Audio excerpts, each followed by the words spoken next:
Yes, good morning, dear students. As you know that we are reading the lesson The Seeds of Revelation, and we have read some more important points and developments that has been discovered in Neolithic age. Today, now we are going to read about some tribal groups. तो dear आज हम कुछ tribal groups के बारे में पढ़ेंगे। तो सबसे पहले मैं आपको ये बता दूं कि इन ट्राइबल ग्रुप्स के बारे में हम लोग डिटेल में नहीं पढ़ेंगे।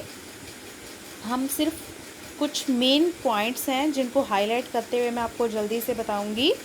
पूरा डिटेल में नहीं पढ़ेंगे क्योंकि आपको इनकी एक केस स्टडी दी गई है जिनके थ्रू एक एज का डेवलपमेंट दिखाया गया है। तो लेट्स स्टार्ट इट। सबसे पहले है हमारी केस स्टडी ऑफ सेंथलीज। सेंथलीज इज़ अ कास्ट। जो सेंथलीज हैं ये मेन मूल निवासी हैं अफ्रीका के हैं, बट ऐसा माना जाता है कि इनकी जो शुरुआत हुई है वो नॉर्थ सेंटिनल जो कि अंडमान निकोबार का एरिया है हमारे इंडिया का, आज से 60,000 ईयर पहले ये जाति जो है मतलब यहाँ पैदा हुई थी और अब ये मूल रूप से अफ्रीका के जाने जाते हैं। एंड डियर स्टूडेंट्स, ये स्टोन एज से भी काफ़ी पहले की डेट में माने जाते हैं और आज भी जो सेंथलीज हैं वो stone tools and metal tools make करते हैं। Okay dear students, the next one जो इनकी और ख़ास बात है, जो पूरी तरह से आदिवासी ही हैं, उनके बारे में अभी हम पढ़ रहे हैं। तो नेक्स्ट इनके बारे में आपको बताती हूँ कि जो सेंथलीज हैं इवन कि आज भी वो दूसरों के कांटेक्ट में बिल्कुल भी नहीं आते। मतलब जो सेंथलीज हैं वो ऑलमोस्ट आज भी जो आउटसाइडर हैं उनके कांटेक्ट में नहीं आते और अगर कोई पर्सन इनकी टेरिटरी में एंटर करने की कोशिश करता है तो उसके ऊपर बोज और एरोज यानी कि धनुष और तीर से हमला करके उन्हें भगा दिया जाता है। तो इनके बारे में जो कुछ भी पता लगा है वो गवर्नमेंट के ऑफिशियल्स और सोशल साइंटिस्ट से पता लग पाया है। तो ये लोग आज भी बिल्कुल वैसे के वैसे प्राइमिटिव लोग हैं जो आज भी जीवित हैं और बिल्कुल पुरानी परंपराओं से जी रहे हैं। ये आज भी हंटिंग करते हैं, गैदरिंग करते हैं। कोई एग्रीकल्चर अभी तक इन्होंने डेवलप नहीं की है। एंड ये जो लोग हैं ये स्मॉल हट्स में रहते हैं बट उनकी कोई वॉल्स नहीं बनाई जाती। एंड डियर स्टूडेंट्स, आज भी ये लोग फ्लोर पर लीव्स को स्प्रेड करके उनके ऊपर सोते हैं और इनका मेन ऑक्यूपेशन आज भी फिशिंग, हंटिंग और कलेक्टिंग वाइल्ड प्लांट्स। ओके, ये इनके मेन ऑक्यूपेशन है, वर्क हैं। And after it dear students, कुछ और इनके बारे में बताया गया है। Let's read about it. हाँ जी, ये है कि डायरेक्ट कांटेक्ट में ना आने की वजह से जो सेंथलीज के बारे में इंफॉर्मेशन है वो ज़्यादा नहीं पता और ना ही ये पता है कि वो कौन सी लैंग्वेज बोलते हैं। हाँ, इतना ज़रूर पता है कुछ आइटम्स को वो यूज़ करते हैं जिन्हें वॉश किया जा सकता है। और जो सेंथलीज हैं वो मेनली कौन कौन से टूल्स यूज़ करते हैं, ज्वेलिन, बोज एंड एरोज को यूज़ करते हैं। एंड उसके बाद हम नेक्स्ट केस स्टडी करते हैं, that is about Mehrgarh. Okay, सबसे पहले और प्राइमेटिव टाइप की जो ट्राइब है वो है सेंथलीज। अब नाउ नेक्स्ट मेहरगढ़ है जिसमें थोड़ी सी उनसे ज़्यादा डेवलपमेंट हुई है। तो सबसे पहले मेहरगढ़ के बारे में देखते हैं। मेहरगढ़ जो है एक न्यूलिथिक साइट है, इम्पोर्टेंट साइट जो कि इंडिया में पाई गई है। और ये है कहाँ पर, इसके जो एविडेंस हैं वो साउथ एशिया में इसके एविडेंस मिले हैं फार्मिंग और हर्डिंग के। और इसकी जो टाइम पीरियड माना जाता है वो 700 to 3200 BCE माना गया है। एंड फाइनली आज के टाइम में ये कहाँ पर लोकेट है, कांची प्लेन, बलूचिस्तान, पाकिस्तान के अंदर लोकेट है ये। एंड इवन की जो आर्कियोलॉजिस्ट हैं उन्होंने 7 पीरियड्स में इनके टाइम को डिवाइड किया है और जो इनकी शुरुआत है वो 7000 BCE से मानी गई है। और हिस्टोरियन मानते हैं कि 2000 BCE से 2500 BCE का जो टाइम था तब ये कास्ट सबसे ज़्यादा अबंडेंट थी, मतलब तब इस जो मेहरगढ़ है वो बहुत ज़्यादा फैला था और इसका बहुत ज़्यादा विस्तार हुआ था। कुछ ऐसी खोज हुई हैं यहाँ पर जिनसे पता चलता है कि ये जो लोग हैं हंटिंग गैदरिंग से एग्रीकल्चर प्रैक्टिस और डोमेस्टिकेशन ऑफ एनिमल्स, यानी कि देखो हमने जो पिछली ट्राइब पढ़ी है वो totally it was depend on agriculture gathering and hunting, लेकिन जो ये कास्ट हम पढ़ रहे हैं मेहरगढ़ के बारे में पढ़ रहे हैं ये हंटिंग गैदरिंग से एग्रीकल्चर पर आई और इवन की डोमेस्टिकेशन भी शुरू हुआ। तो इनकी मेन क्रॉप्स देखते हैं कौन कौन सी हैं। तो इनकी मेन क्रॉप्स हैं बार्ले, वीट, डेट जो कि कल्टीवेट होती थी मेहरगढ़ में, और डोमेस्टिकेशन जो एनिमल्स की होती थी that was the cattle, goat and sheep. And after it कुछ और इनके बारे में जानकारी मिलती है, लाइक कि ये जो लोग थे they live in mud brick houses, एक ब्रिक मड यानी कि ईंटों और मिट्टी के बने हुए घरों से रहते थे। एंड इवन कि ये अपने स्टोन टूल्स भी बनाते थे एंड साथ में बोन से भी बनाते थे टूल्स को। और क्या क्या एक्टिविटी होती थी इनके टाइम में, bread making, tanning and metal work. And also इस सेटलमेंट में ये भी रिकॉर्ड किया गया है कि terracotta figurines like this, terracotta is a type of soil, okay. उस सोइल से जब कुछ फिगरीन्स मतलब कुछ फिगर्स बनाई जाती हैं ह्यूमन की फिगर्स, तो उसे टेराकोटा फिगरीन्स कहा जाता है। उसके कुछ एविडेंस मिले हैं, कुछ पॉटरी जो कि जियोमेट्रिक डिज़ाइन से बनाई गई हैं उनके कुछ एविडेंस मिले हैं। एंड इवन कि इनके टाइम में हैंडमेड पोट्री भी काफ़ी डेवलप हुई थी। तो ये सारी डेवलपमेंट थी जो इनके टाइम पीरियड में हुई थी।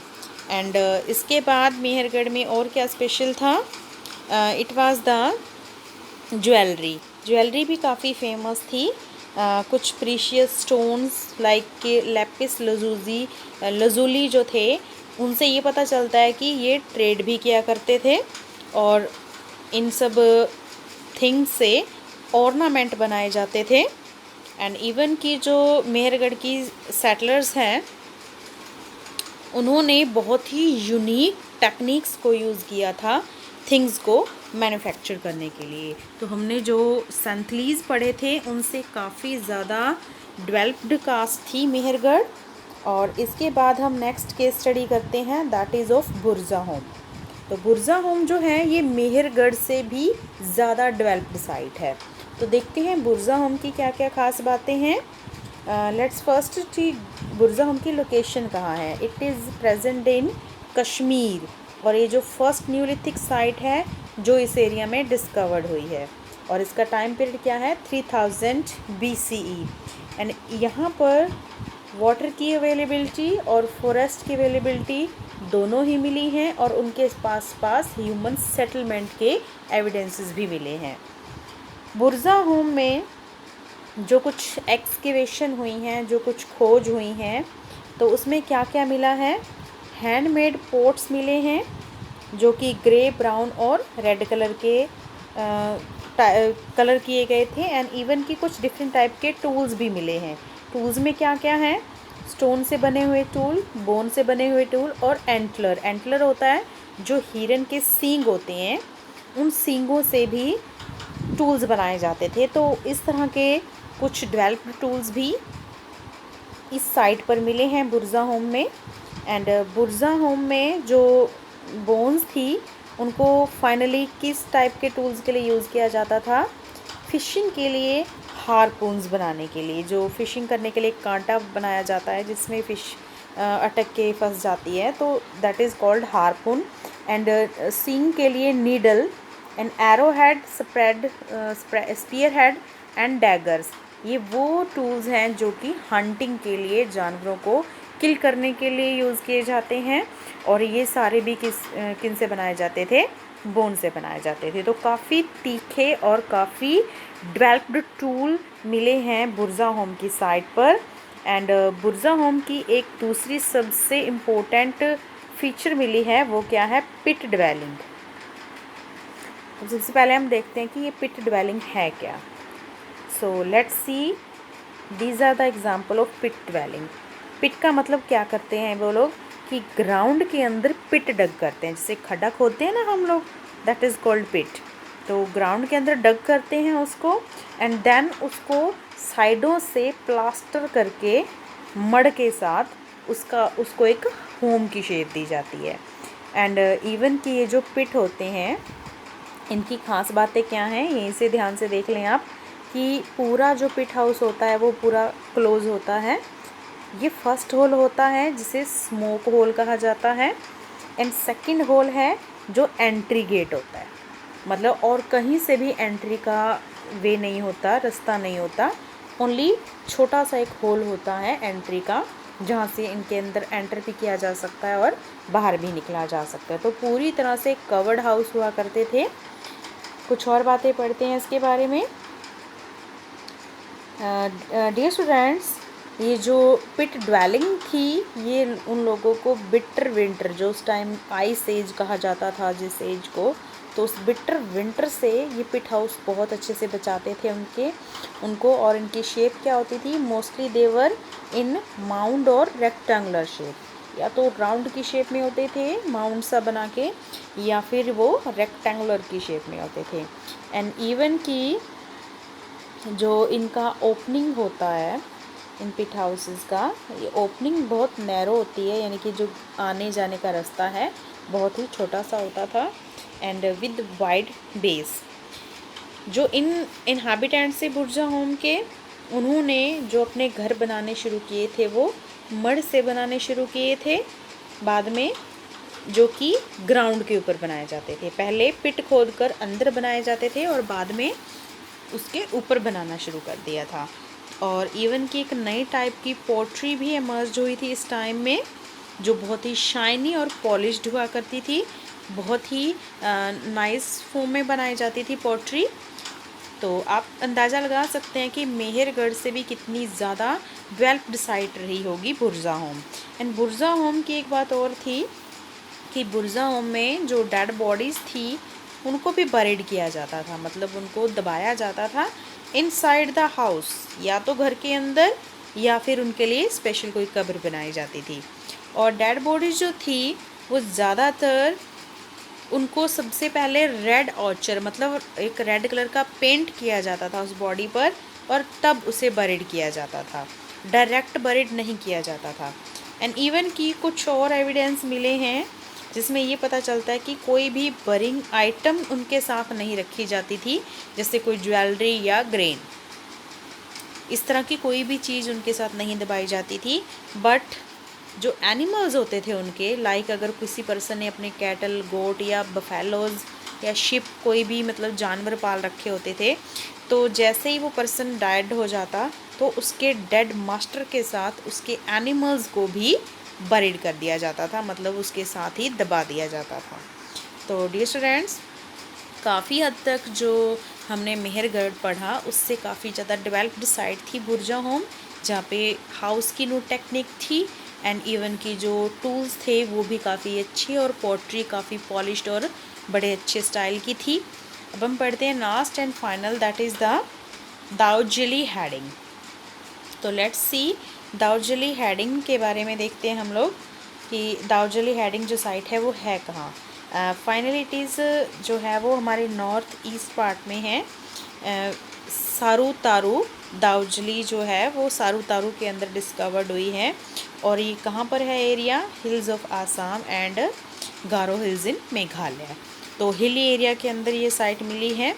एंड जो टूल इनके एक्सकेवेट हुए हैं, मतलब मिले हैं, खोज हुई है, काफ़ी पॉलिश्ड स्टोन एक्सिस, जो उनके ऊपर की रेगुलर रेक्टेंगुलर बट्स बनाए जाते थे, एंड शोल्डर हो, यानी कि कंधे पे रख के चलाने वाला हल मिला है, पत्थर से बनी हुई कुल्हाड़ी, और उसके पीछे से पकड़ने के लिए जो बट होता है, मतलब उस एक दस्ता बनाते हैं जो रेक्टेंगुलर शेप में, तो वो भी मिले हैं। तो काफ़ी अच्छे किस्म के टूल मिले हैं यहाँ पर। नाउ इट्स, अब पढ़ते हैं कि कहाँ इसकी थोड़ी ख़ास बातें क्या हैं। तो दाउजली हेडिंग जो है वो ब्रह्मपुत्र वैली असम के नियर है। एंड जो दाउजली हेडिंग है, यहाँ पर सबसे पहले टूल्स मिले हैं सेल्ट और स्टोन टूल्स। सेल्ट क्या होते हैं? बोन से बने हुए टूल। ओके, हमने पीछे पढ़े हैं कि बोन से बनाए जाते थे टूल, तो उन बोन्स के टूल्स को सेल्ट भी कहा जाता था। एंड इवन की स्टोन से बने हुए मोर्टर और पेस्टल टूल्स भी वहाँ पे डिस्कवर्ड हुए हैं। एंड इवन की ये भी पता लगा है कि वहाँ के लोग स्टोन से जो ग्रेन है उसको क्रश करके फिर एज ए फूड यूज़ किया करते थे। मीन्स जो अनाज है उसको पीस कर खाया जाता था। तो ये थोड़ी सी इम्पोर्टेंट इनकी इन्वेंट थी।